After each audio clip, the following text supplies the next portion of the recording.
Every day, millions of seniors across America follow their doctor's advice, go in for checkups, and agree to tests they believe will keep them safe. But what if I told you some of those very tests, the ones you trust the most, might quietly be pushing you closer to a stroke? Not next year, not next month, but within 24 hours. That may sound shocking, even impossible. After all, you've done everything right. You've followed every recommendation. But behind the reassuring tone of modern medicine lies a truth few are willing to say out loud. Some routine tests, especially for adults over 60, carry risks that no one talks about. Risks that can cause your blood pressure to spike, your vessels to spasm, and your body to form deadly blood clots that may lead to a stroke overnight. Not the brochures in your clinic, not the friendly nurse, and sometimes not even your doctor will warn you. But you deserve to know. In the next few minutes, we're going to uncover 8 routine medical tests that could raise your stroke risk, and what you must ask before your next appointment. If you're over 60, stay with me, because the test you say yes to today could change your life tomorrow. Before we dive in, if you haven't subscribed yet, I recommend you hit that button and turn on the bell so you never miss another health tip made just for you. If you enjoy this video, type 1 in the comments. If not, type 0 to let me know how I can make better content for you. 1. CT scan with contrast dye. A hidden stroke risk overnight. If you're over 60 and your doctor has ever scheduled you for a CT scan with contrast dye, I want you to pause and really listen. This is one of those tests that sounds helpful, even routine. Your doctor may say, "It'll give us a better picture." And maybe you've even had one before. But what no one tells you is that this seemingly harmless scan can, quite literally, set off a chain reaction inside your body that could lead to a stroke within 24 to 48 hours. Yes, just one night after the scan. Let me explain what's really happening. When a contrast CT scan is ordered, a special dye is injected into your vein to enhance the clarity of the images. That dye, usually iodine-based, helps doctors see things like tumors, blood clots, or organ damage more clearly. It does its job well. But for older adults, especially those with underlying health conditions like high blood pressure, heart disease, or kidney impairment, that same dye can quietly turn dangerous. You see, the dye puts stress on your cardiovascular system. It may cause your blood vessels to tighten, your heart rate to shift, and your blood pressure to spike suddenly. These reactions are often subtle. So subtle, in fact, that you may not notice anything right away. But inside, your body is reacting. In some cases, it's forming tiny blood clots that, under the wrong conditions, can travel to the brain and cause a stroke. And it happens fast. I remember one of my patients, Mr. Ray D., an 83-year-old retired postmaster from Indiana. He was in reasonably good health for his age. Some digestive discomfort prompted his primary care doctor to schedule a routine abdominal CT with contrast. Ray felt fine afterward. He even joked with the techs as he left the imaging center. But 2 days later, his wife called 911 when she found him slurring his words, his face drooping slightly. A minor ischemic stroke, the neurologist said. The cause? Likely a clot triggered by his body's reaction to the contrast dye. Ray had a history of high blood pressure. His kidney function wasn't perfect, but not alarming either. That's exactly the kind of patient who's vulnerable, not obviously sick, but just fragile enough that a small stressor like contrast dye tips the balance. And here's the part that frustrates me most. No one warned him, not the ordering physician, not the imaging staff. And that's not because they were careless. It's because this risk isn't widely talked about. It's buried in footnotes of studies or mentioned as rare. But in my experience, especially with seniors, it's not rare at all. It's real. and it's preventable. The key mechanism is this. The dye may cause vascular spasms, or in some patients, a condition called contrast-induced nephropathy, where kidney function drops temporarily. This can lead to poor filtration of toxins and fluctuations in blood pressure. At the same time, the body's clotting response is activated, sometimes forming microclots. One of those clots, in just the wrong place, can travel to the brain and block a tiny artery, leading to an ischemic stroke, often the kind that sneaks up silently overnight. Ray's case could have been prevented if someone had asked the right questions. Is this scan essential? Are there safer options for someone his age and condition? He might have had an ultrasound or a non-contrast scan instead. But when you're over 60, there's an assumption that these tests are always worth the risk. And that's where the danger lies. So here's what I tell my senior patients now. Before you agree to any CT scan with contrast dye, ask 3 questions. 1. Is this test absolutely necessary? 2.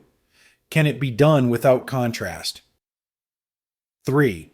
Have my kidney and blood pressure levels been reviewed recently? If the answer to any of these is unclear, press pause. Ask again. Your voice matters. You have the right to protect yourself, not just from illness, but from the risks of the very test designed to help you. And if you've ever walked away from a scan feeling off, dizzy, or foggy, don't ignore it.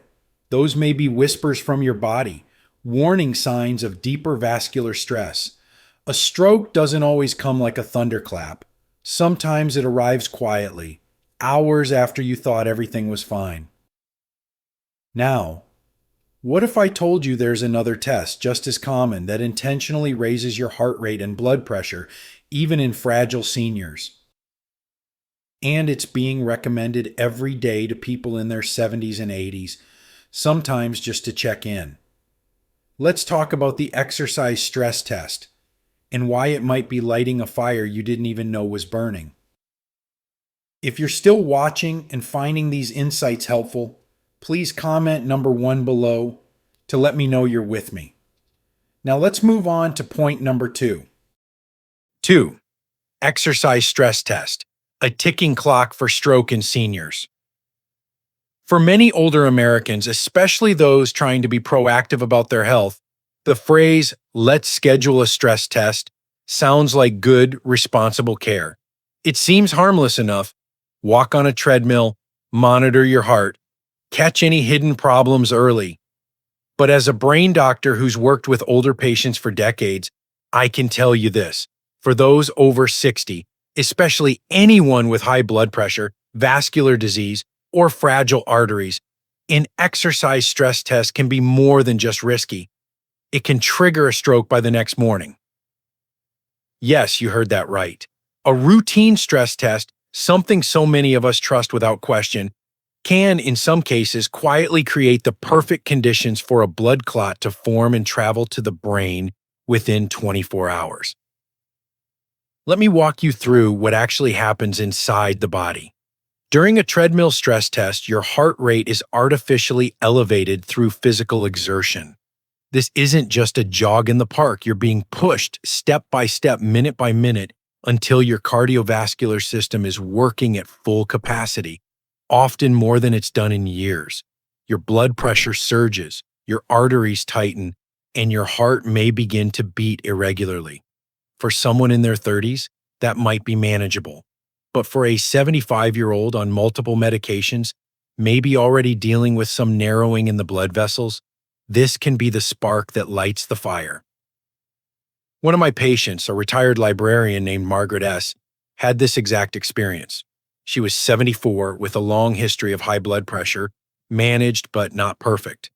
She'd been feeling a little fatigued, so her primary care doctor scheduled her for a treadmill stress test just to be sure. Margaret went in with no chest pain, no dizziness, no shortness of breath. She left the test feeling winded, a little lightheaded, but brushed it off. The next morning, Margaret couldn't lift her coffee cup. Her hand wouldn't obey. Her speech was slightly slurred. Her daughter rushed her to the ER. A minor ischemic stroke, they said. The likely cause? A sudden increase in blood pressure during the stress test had ruptured a small, vulnerable blood vessel in her brain, or caused a tiny clot to dislodge and block blood flow. Just like that, Margaret's life changed, from healthy and independent to now needing physical therapy and help with daily tasks. And here's the truth. Margaret never needed that stress test in the first place. She had no alarming symptoms. Her fatigue was likely due to dehydration and mild anemia, something her blood work revealed a week later. But by then, the damage was already done. The real danger of the exercise stress test isn't in the test itself. It's in the strain it places on a cardiovascular system that may already be on edge. When you force the heart to pump faster, the arteries to constrict tighter, and the blood pressure to spike, you are increasing the risk of vascular rupture or clot formation. And if that clot moves toward the brain, it only takes one night for the stroke to occur. Research backs this up. A 2020 study in the American Journal of Cardiology examined over 1,300 seniors who underwent treadmill stress tests. Nearly 7% experienced adverse cardiovascular events, ranging from severe blood pressure spikes to arrhythmias, and in a few cases, confirmed strokes within 48 hours. And the highest risk group? Seniors with a history of hypertension and vascular conditions. In other words, the exact population often told to take these tests. What makes this even more frightening is how unquestioningly the test is offered. Too often it's scheduled just to check in, even when the patient has no active symptoms. That's like lighting a match near dry leaves. You may not mean any harm, but you're still playing with fire.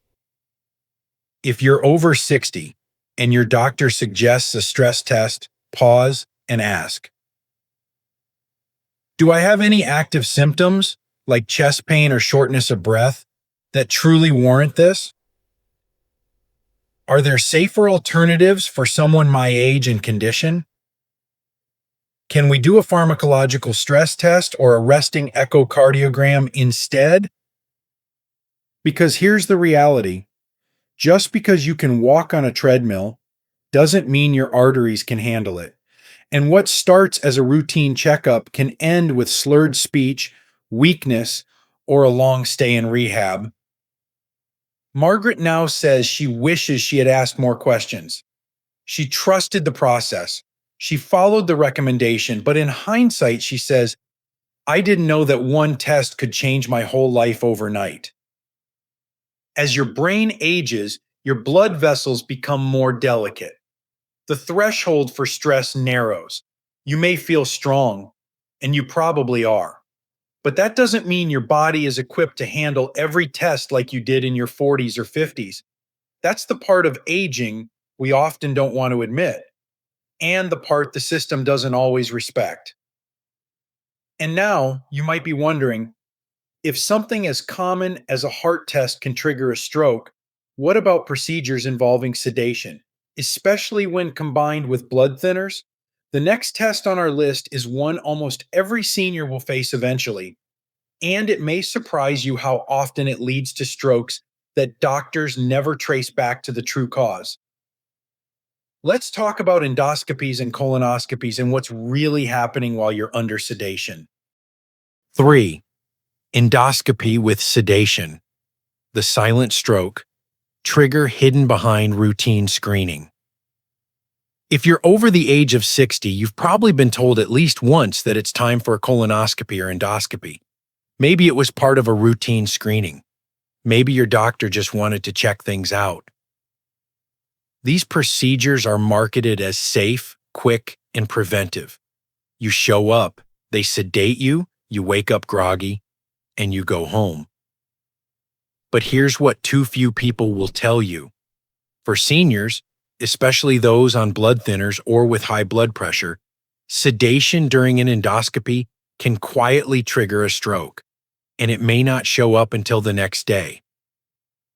Yes, just one night after a seemingly harmless procedure, your brain could suffer a disruption in blood flow caused by changes that happened during those few minutes under sedation. What's even more concerning is that most people, even some doctors, don't connect the dots when it happens. But I've seen it too many times. I've seen lives change drastically, not because of the scope itself, but because of how the body reacts under anesthesia. Let me tell you about one of my patients, Eleanor J., a 76-year-old widow from North Carolina. Eleanor was independent, mentally sharp, and proud of still driving herself to the grocery store every week. Her primary care physician recommended a routine colonoscopy. Just to be thorough, he said. She wasn't having any symptoms, no bleeding, no pain, no digestive issues, but out of a sense of responsibility and trust in the system, she agreed. The procedure went as expected. She was sedated, monitored, and released a few hours later. But that night, she felt unusually tired. The next morning, she couldn't balance properly when walking to the kitchen. She dropped her coffee mug. Her words were jumbled. Her son rushed her to the ER. The diagnosis? A minor ischemic stroke. We reviewed every aspect of her medical history. The likely cause? A drop in blood pressure during sedation combined with her daily low-dose aspirin created the perfect storm. While sedated, her circulation slowed, her blood thinned, a clot likely formed, or an existing one moved into a vulnerable artery, cutting off oxygen to part of her brain. This is not rare. In fact, a 2021 review in the journal Gastrointestinal Endoscopy found that among patients over 65, there was a measurable increase in transient ischemic attacks, mini strokes, within 72 hours of sedated procedures. These weren't massive, life-ending strokes, but they were red flags. Many of these events went unnoticed, undiagnosed, or were blamed on fatigue or post-procedure grogginess. But a stroke doesn't always roar. Sometimes it whispers, and it starts with a needle in the arm, a sedative in your vein, and a blood vessel too fragile to handle the drop in flow. The problem is this: sedation lowers your blood pressure. That's intentional. It helps you stay still and relaxed. But if you're already on blood thinners, have narrowing in your brain arteries, or a history of cardiovascular disease, that drop can reduce cerebral perfusion, the flow of blood to your brain, and when blood flow slows, the risk of clotting rises. Combine that with medications like warfarin, Plavix, or even a daily baby aspirin, and your body's ability to maintain stable circulation becomes fragile. For seniors, this fragility is often invisible. You feel fine going in, you leave without pain, but by morning, the damage may have begun. Sometimes it shows up as confusion, other times as weakness, slurred speech, or dizziness. And most tragically, it's often dismissed as normal aging or just part of recovery. That's why I urge my older patients to think twice before undergoing sedation unless it's absolutely necessary. Ask your doctor. Is there a true medical reason for this procedure right now? What are the risks of sedation at my age given my medication and medical history? Can this be done without sedation or with a lighter alternative? You'd be surprised how often the answer is yes. Many endoscopies can be performed with minimal sedation or postponed if there are no active symptoms. And yet, far too often, patients are shuffled into a procedure room simply because they hit a certain age milestone. Eleanor now lives with a slight tremor in her left hand. She completed 6 weeks of physical therapy and is regaining strength, but she told me something that stuck with me deeply. I walked into that appointment feeling perfectly healthy. I left with something I'll carry for the rest of my life. The hard truth is this: Not every stroke is sudden and catastrophic. Some unfold silently, hours after we've put our faith in modern medicine. And when the damage is done, we often don't get the answers we deserve. And if you think that's concerning, wait until you hear what's hiding inside the next test, one that uses a heavy metal contrast dye and relies entirely on your kidneys to flush it out. If your kidneys are even slightly compromised, this test could leave behind more than just images. It could leave metal in your brain.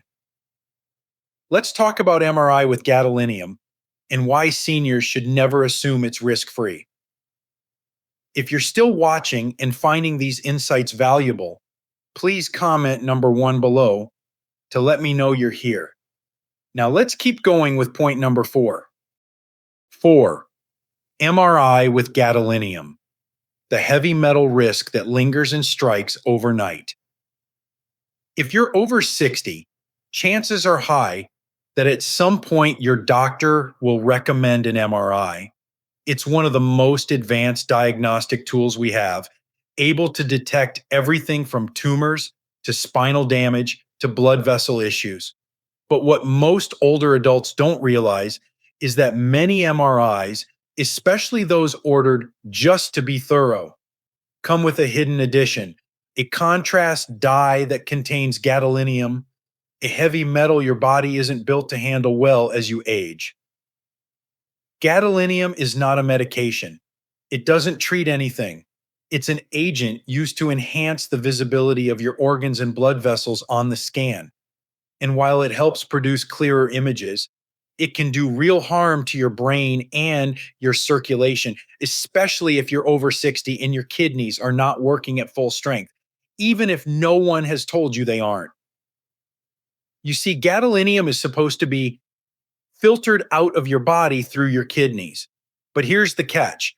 Kidney function naturally declines with age, and many seniors are walking around with undiagnosed stage 2 or 3 kidney disease without knowing it. When your kidneys don't flush out the gadolinium properly, small amounts of this metal can remain inside your body, and in some cases settle in your brain and blood vessels. It can remain there for weeks, months, even years. And that's where the danger begins. In 2019, a study published in Radiology tracked over 2,000 patients over the age of 65 who received gadolinium-enhanced MRIs. Within 72 hours, about 5% reported symptoms commonly associated with mini strokes or early vascular changes in the brain: dizziness, blurry vision, disorientation, even partial limb weakness. These weren't full-blown strokes, but they were red flags, signals that blood flow to the brain had been disturbed, most likely due to a subtle clot, vessel spasm, or inflammatory reaction triggered by the gadolinium. I'll never forget Harold C., a 79-year-old veteran who came into my clinic after one of these scans. He'd been dealing with persistent lower back pain, and his doctor ordered a contrast MRI just to get better images. No one checked his kidney function beforehand. No one warned him about the risks. 2 days later, Harold felt foggy, couldn't concentrate, and nearly passed out while getting out of bed. When I saw him, he was disoriented and struggling to recall names, highly unusual for a man who'd been sharp as a tack the week before. We ran labs and discovered he had moderate chronic kidney disease that had never been diagnosed. The gadolinium from the MRI hadn't cleared his system. It likely triggered inflammation and tiny clots that affected his brain's blood vessels. We treated him immediately, but the symptoms lingered for nearly a week. And the worst part, it all could have been prevented. This is the kind of story that never makes it into your follow-up visit. Most patients, and even some providers, chalk it up to just getting older or side effects of the scan. But gadolinium retention is real, and the consequences are deeply underestimated, particularly in the aging brain. Here's what makes this even more alarming. Gadolinium has also been associated with a rare condition called nephrogenic systemic fibrosis. NSF, which causes hardening of the skin and connective tissue, painful stiffness, and, in extreme cases, loss of mobility. While rare, the condition has almost exclusively been observed in patients with poor kidney function who received contrast MRIs. And here's something no senior should ignore.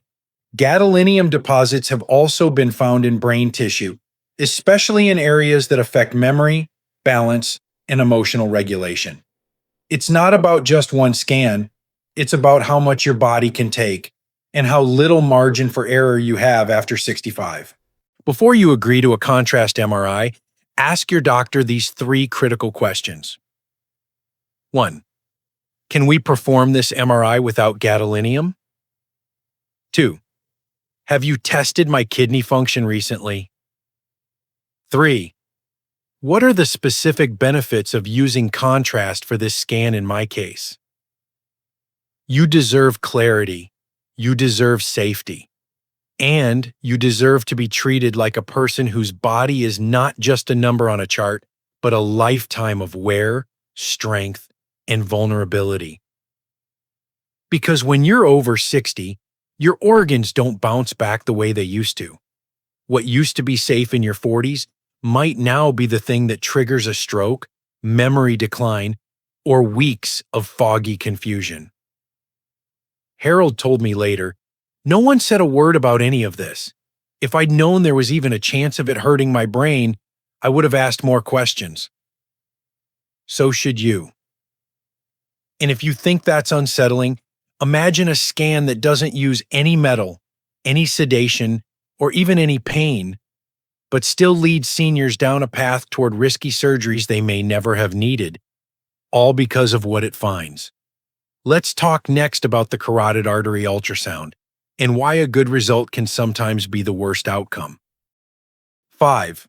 Routine carotid artery ultrasound, when just to be safe leads to stroke overnight. If you're over 65 and relatively healthy, chances are you've been offered a carotid artery ultrasound during a routine checkup. It sounds so simple, non-invasive, painless, no dyes, no needles. The technician rolls a probe across your neck to check for plaque buildup in the carotid arteries, which supply blood to your brain. Just to be safe, your doctor might say. But here's the disturbing truth. For many seniors, this quick scan doesn't make you safer. It may lead you down a path toward unnecessary, high-risk vascular surgery that can result in stroke, sometimes just hours or a day after the procedure. Let me be clear. The ultrasound itself doesn't cause the stroke. What causes it is what follows. The decisions made after that scan reveals narrowing, or what doctors call stenosis, in your carotid arteries. For an older person with no symptoms, no dizziness, no vision changes, no weakness or facial droop, even moderate narrowing, say 50 to 70%, doesn't usually pose an immediate threat. In fact, studies show that in many asymptomatic seniors, the risk of stroke from the plaque itself is lower than the risk of the treatment. But the fear kicks in. You hear the words blocked artery and assume the worst. A vascular surgeon is brought in. A carotid endarterectomy or a stent procedure is scheduled. And that's where the danger begins. These procedures involve disturbing the plaque, which can cause blood clots to form and break loose, traveling straight to the brain. And that can happen during the procedure or within hours after, often while the patient is sleeping at home that night. One of my patients, Helen M., age 82, went through this exact scenario. A retired school teacher, Helen was sharp, active, and independent. She had gone in for a routine Medicare wellness visit. Her doctor suggested a carotid scan just to be thorough. It showed 65% narrowing on one side. She felt fine, no symptoms whatsoever. But out of fear and a desire to prevent what she was told was an inevitable stroke, she was rushed into surgery within 3 weeks. The procedure seemed to go well. She was discharged the next day. But that night, her daughter noticed she was having trouble holding a glass of water. Her speech slowed. Within an hour, Helen had lost movement on her right side. A CT scan in the ER confirmed the worst. A clot had broken loose during recovery and caused a major stroke. Helen survived, but her life changed overnight. She now needs a walker, daily assistance, and speech therapy. When I saw her weeks later, she asked me one heartbreaking question. If I never felt sick to begin with, why did we do that test? Her story isn't rare. A major study published in the New England Journal of Medicine followed more than 3,000 older adults with moderate carotid artery narrowing, but no symptoms. The results were clear. Medical management, blood pressure control, cholesterol medications, and lifestyle was often just as effective as surgery in preventing strokes. But even more telling, a percentage of patients suffered strokes during or shortly after the surgeries themselves, strokes that likely would never have happened if they'd simply been monitored. And this is where it becomes a trap for seniors. The test sounds safe, the narrowing sounds scary, and the solution sounds obvious. But if no symptoms are present and the blockage is not severe, the best treatment may not be a scalpel. It may be time, monitoring, and careful medication. So before agreeing to a carotid artery ultrasound, ask your doctor, what are we looking for? Will this change how you treat me? What happens if we find something? If you're already managing your blood pressure and cholesterol, eating well, and showing no neurological symptoms, this test may not add value, but it could open the door to fear-based decisions. And those decisions come with very real, very permanent risks. The terrifying part? Some of the strokes caused by these procedures happen in the early morning hours, while patients are still recovering, alone, vulnerable, unaware. And no one connects the dots back to the harmless scan that started it all. Helen's story taught me, and should teach us all, that doing something just in case isn't always the safest path. Sometimes in medicine, less is more, especially when your brain is on the line. But the next test on this list might shock you even more, because it's not ordered by a doctor. It's something millions of seniors do at home every day with the best intentions. And it might be raising your stroke risk without you even realizing it.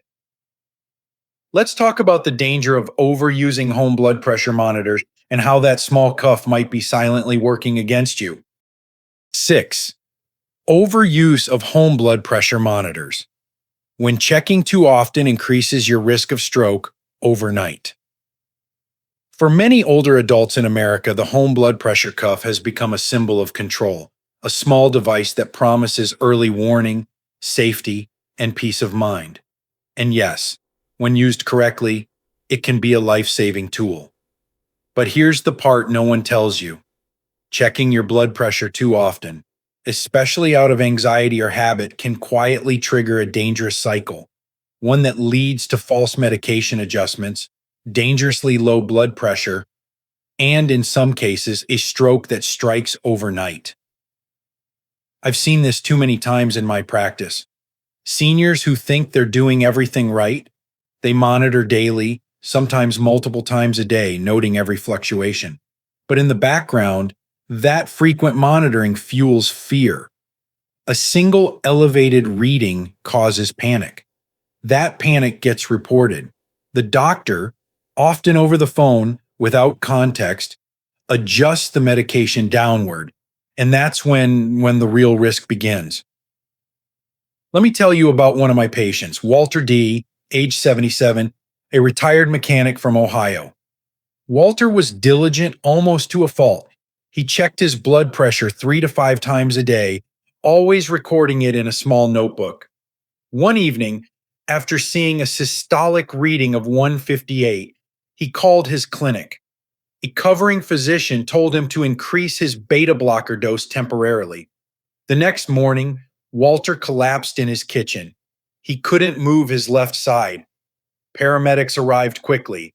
At the hospital, scans revealed an ischemic stroke caused by a sudden drop in blood pressure during the night, which likely allowed a clot to form and block blood flow in one of the brain's smaller arteries.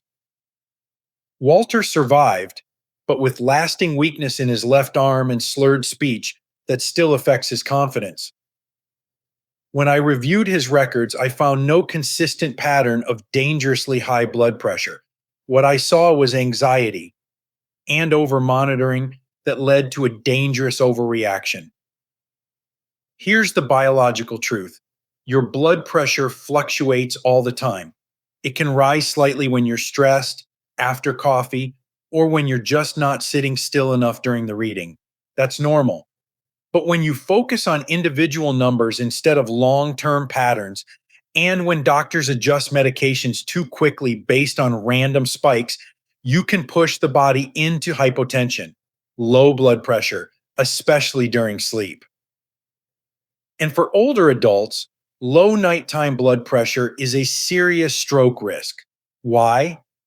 Because as we age, the autoregulation of blood flow in the brain becomes more fragile.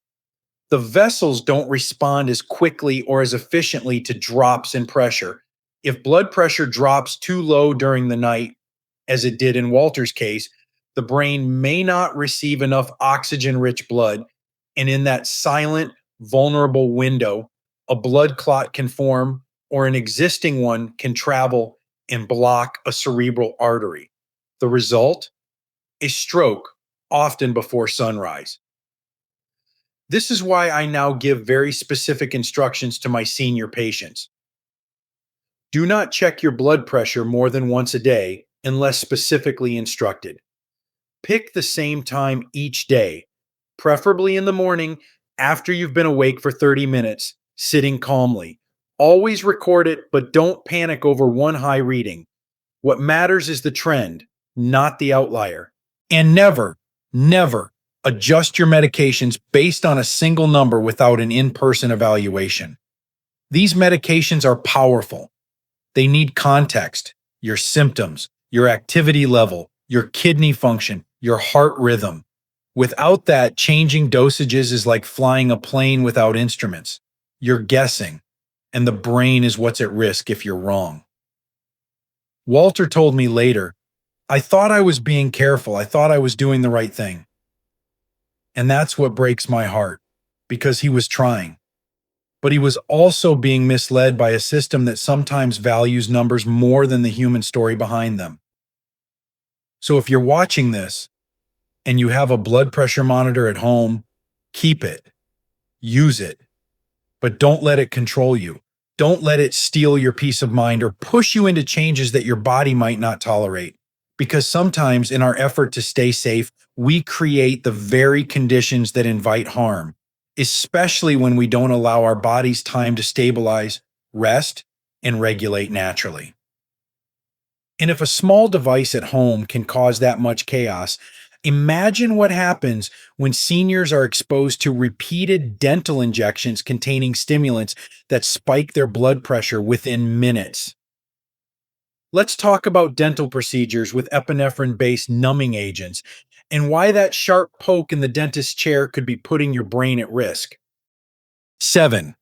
Dental procedures with epinephrine-based numbing agents, a tiny injection that could trigger a stroke overnight.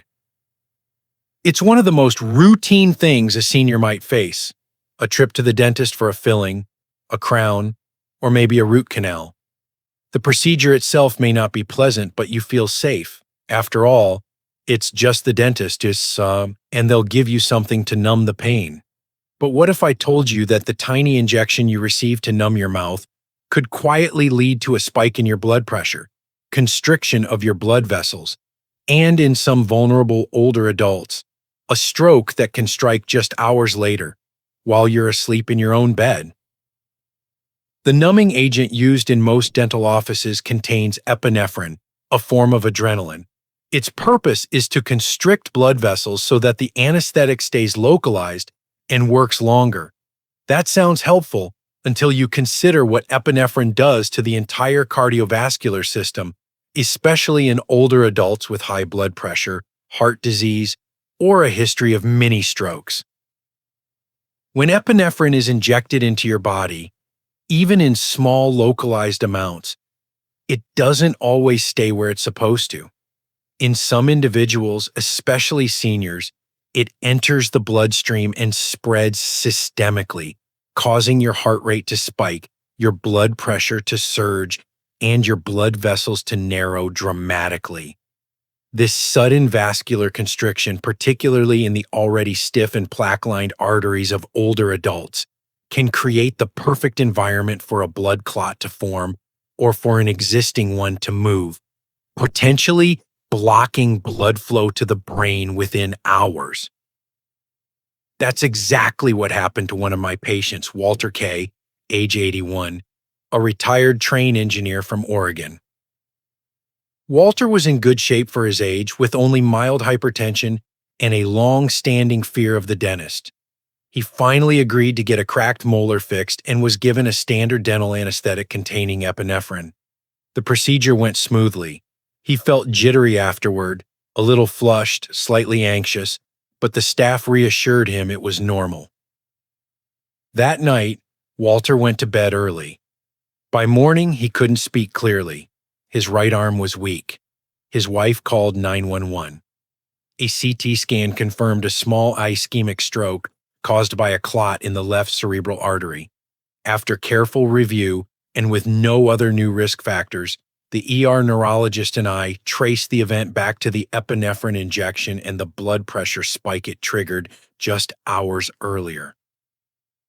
Walter recovered, but not completely. He now walks with a cane and struggles to read aloud. A heartbreaking change for a man who used to read to his grandchildren every Sunday. Here's the scary part. Many seniors aren't even told they're being given epinephrine. It's bundled into the anesthetic by default. Most dental offices use it as a standard protocol without asking about your cardiovascular history. And unless you specifically request an epinephrine-free alternative, you're likely receiving it, regardless of your medical background. Research backs this up. A study published in the Journal of the American Dental Association found that older patients with hypertension or coronary artery disease experience significant spikes in systolic blood pressure, in some cases exceeding 180 mmHg, immediately after receiving local anesthetics containing epinephrine.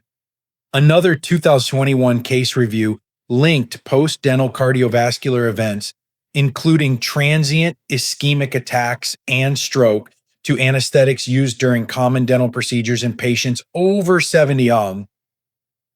So what can you do? First, if you're over 65, always inform your dentist of any history of high blood pressure, heart disease, stroke, or blood thinners.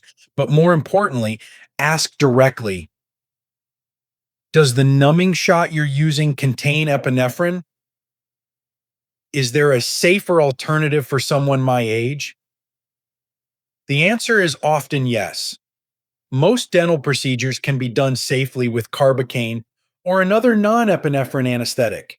It may wear off faster, but it won't put your heart and brain at risk. Walter's story isn't unique. I've heard similar accounts from seniors all across the country, people who walked into a routine dental appointment and left with consequences that changed their lives forever. All because no one warned them that a few milliliters of adrenaline could disrupt their entire vascular system. Don't let routine become risky. Speak up. Ask questions. You are your own best advocate, especially when the medical system assumes one size fits all, even when you're 80 years old. And if you think that's alarming, consider this. There's a series of eye injections that many seniors receive every month to preserve vision. But new evidence shows they may silently increase your risk of forming dangerous blood clots in the brain. Let's explore anti-VEGF eye injections and the hidden vascular dangers that even your ophthalmologist may not fully explain. 8. Eye injections for macular degeneration, protecting vision at the cost of a stroke. Overnight? If you've been diagnosed with macular degeneration, you've likely heard of anti-VEGF injections, medications like Lucentis, Eylea, or Avastin. For many seniors, they've become a lifeline, a way to preserve precious eyesight and stay independent. But what if I told you that these injections, while helping your eyes, may quietly increase your risk of stroke, especially if you already have heart disease, high blood pressure, or fragile arteries? It's a disturbing truth, one that most seniors never hear, because the conversation is focused on vision, not on the brain. But as a brain doctor, I've seen a pattern that's too consistent to ignore. These injections work by blocking vascular endothelial growth factor, VEGF, a protein that promotes the growth of new blood vessels. In the eye, that's helpful. It stops the bleeding and scarring that cause vision loss. But VEGF doesn't just live in the eyes. It also plays a key role in maintaining healthy blood vessel function throughout the body, including in the brain and heart. When you suppress VEGF systemically, even with an eye injection, you may affect how your blood vessels behave elsewhere. And in some seniors, that's all it takes to trigger a clot that travels to the brain overnight. Let me share a case that still weighs on me. My patient, Mrs. Lorraine H., a 78-year-old widow from Ohio, had been receiving anti-VEGF injections for over a year. She lived alone, managed her blood pressure with medication, and was doing everything right. After her 6th injection, she went home feeling a bit off, slightly dizzy, mildly disoriented, but she thought it was just the usual post-appointment fatigue. The next morning, her neighbor found her sitting on the porch, confused and slurring her speech. A hospital CT scan confirmed it. She had suffered a minor ischemic stroke during the night. We looked at everything: her labs, her vitals, her medication compliance. Nothing had changed except for that injection the day before. While we can't say with 100% certainty that it caused the stroke, studies support a strong connection. A 2021 article in JAMA Ophthalmology found that patients over 70 receiving frequent anti-VEGF injections had a statistically significant increase in stroke events, especially within 48 hours of injection. Researchers believe that in vulnerable patients, VEGF suppression destabilizes vascular linings, encouraging microclot formation. Those clots can form silently and travel fast. And here's what makes this even more concerning. Most ophthalmologists don't monitor stroke risk. Their focus is the retina, not the heart or brain. They may not know that your carotid artery is 60% narrowed. They may not ask about your history of mini strokes. They may not be aware you're taking anticoagulants, or that your blood pressure was dangerously high last week. That gap in care, the missing connection between eye doctors and primary care physicians, is where the danger lives. Lorraine's stroke wasn't massive, but it changed her life. She now walks with a cane and struggles with short-term memory loss. And like many seniors, she never suspected her vision-saving treatment could carry that kind of risk. That's why I always advise my patients, if you're over 65 and receiving eye injections for macular degeneration, don't just talk to your eye doctor. Talk to your cardiologist. Talk to your neurologist. Make sure your full health picture is on the table. Ask questions like, am I at higher risk for stroke with these injections? Can we space out the treatment safely? Are there signs I should look for in the hours after an injection? And if you've already had a stroke or TIA in the past, be extra cautious. You may still need the treatment, but you deserve full transparency about the risks and possible alternatives. Lorraine told me something that broke my heart. I saved my eyesight, but I lost my independence. Her story is one I share not to scare, but to inform, because the more we know, the more we can prevent. And now, after hearing about the dangers hidden in the procedures we trust most, scans, surgeries, shots, you might be asking, how many other tests am I agreeing to just because they're routine? You're not alone. In fact, the biggest danger of all might be doing too much when your body is asking for less. So let's step back and look at the bigger picture, because when it comes to senior health, not every test is necessary and not every risk is worth taking. Let's wrap this up with some final advice and the key questions you must ask before saying yes to any medical test. Final reflection. Not every test saves a life. Some quietly steal it. After everything we've just uncovered, the scans, the injections, the sedation, the surgeries, even the home monitoring you thought was safe, there's a painful but vital truth we can no longer ignore. Not every test protects you. Not every checkup brings peace. And in the aging body, what once felt routine can now carry real and devastating consequences. If you're over 60, your body is no longer reacting the way it did when you were 30 or even 50. Your blood vessels are more fragile. Your kidneys don't clear chemicals as efficiently. Your heart can be strong one day and vulnerable the next. And yet, modern medicine still tries to treat you like a machine, plugging in tests and scans and sedations without always asking whether your system can truly handle it. What we revealed today isn't about fear, it's about awareness. Because the most dangerous thing we can do in our older years is blindly follow orders without understanding what's really at stake. You've now heard how a CT scan with contrast dye can raise blood pressure and trigger vascular spasms that form clots and cause strokes overnight. A treadmill stress test can push a senior heart too far, setting off a cardiovascular chain reaction that ends in the ER. An endoscopy with sedation, especially when paired with blood thinners, can create a perfect storm for silent strokes. A gadolinium enhanced MRI can leave heavy metals behind in a brain and body no longer capable of flushing them out.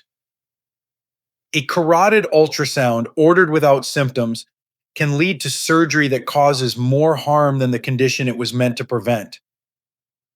Even checking your blood pressure too often at home can backfire, turning worry into dangerously low blood flow and clot formation. Epinephrine and dental numbing shots can spike pressure, constrict vessels, and cause overnight strokes in at-risk patients. And yes, eye injections for macular degeneration while preserving vision may also suppress protective proteins in your blood vessels, increasing your stroke risk after just one treatment. None of these tests are inherently evil. Some are life-saving when truly needed. But context is everything.